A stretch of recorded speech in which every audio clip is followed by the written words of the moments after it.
Assalamualaikum warahmatullahi wabarakatuh. Sebelumnya perkenalkan, nama saya Fania Kamalia Zaifina. Saya mahasiswi dari Prodi Ilmu Al-Quran dan Tafsir Angkatan 2022. Ini saya akan menjelaskan tentang perbedaan dan persamaan dari Kutubut Tis'ah. Kutubut Tis'ah sendiri itu adalah kitab hadis, kumpulan hadis yang pengarangnya itu terdiri dari 9 pengarang yang berbeda-beda. Kutubut Tis'ah itu saya akan menyebutkan kitab Kutubut Tis'ah. Yang pertama itu ada Sahih Bukhari, yang kedua Sahih Muslim, kemudian yang ketiga ada Sunan Abu Dawud, yang keempat Sunan An-Nasa'i, yang kelima Sunan At-Tirmidzi, yang keenam Sunan Ibnu Majah, yang ketujuh adalah Sunan Ad-Darimi, yang kedelapan Al-Muwatta Imam Malik, dan yang terakhir Musnad Ahmad. Saya akan menyebutkan persamaannya terlebih dahulu. Persamaannya itu yang pertama adalah sebagai mu'tabaroh atau sebagai rujukan. Jadi Kutubut Tis'ah ini dijadikan rujukan walaupun beberapa ulama berpendapat bahwa yang lebih utama untuk dijadikan rujukan itu adalah Kutubul Khamsah ataupun Kutubus Sittah.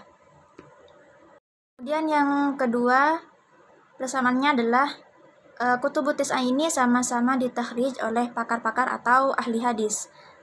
Kemudian yang ketiga, Kutubut Tis'ah ini memuat hadis-hadis Nabi, hadis sahabat maupun tabi'in.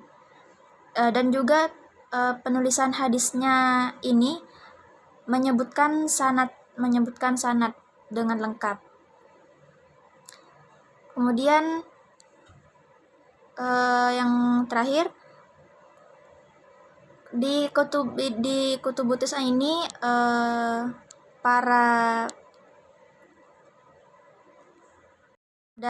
pengarangnya Kutubut Tis'ah ini juga menyebutkan 3 sampai 4 sanad yang bersambung kepada Rasulullah.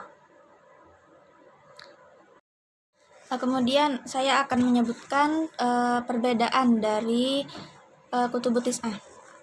Yang pertama itu adalah dari segi kualifikasinya.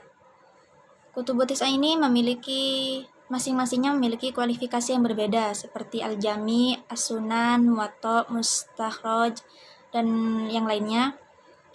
Contohnya seperti hadis Sahih Bukhari dan Sahih Muslim itu termasuk Al-Jami, kemudian Sunan Abu Dawud dan Sunan An-Nasa'i itu termasuk Sunan. Kemudian selanjutnya karena Kutubut Tis'ah ini dikarang oleh orang-orang yang berbeda, maka pastinya tiap pengarangnya ini mempunyai ciri khas masing-masing dalam penyampaian hadisnya atau dalam metode pengumpulannya. Misalkan seperti sistematika penulisannya. Misalkan yang kualifikasinya Sunan itu dimulai penulisannya, metode penulisannya dimulai dari bab fikih, atau juga seperti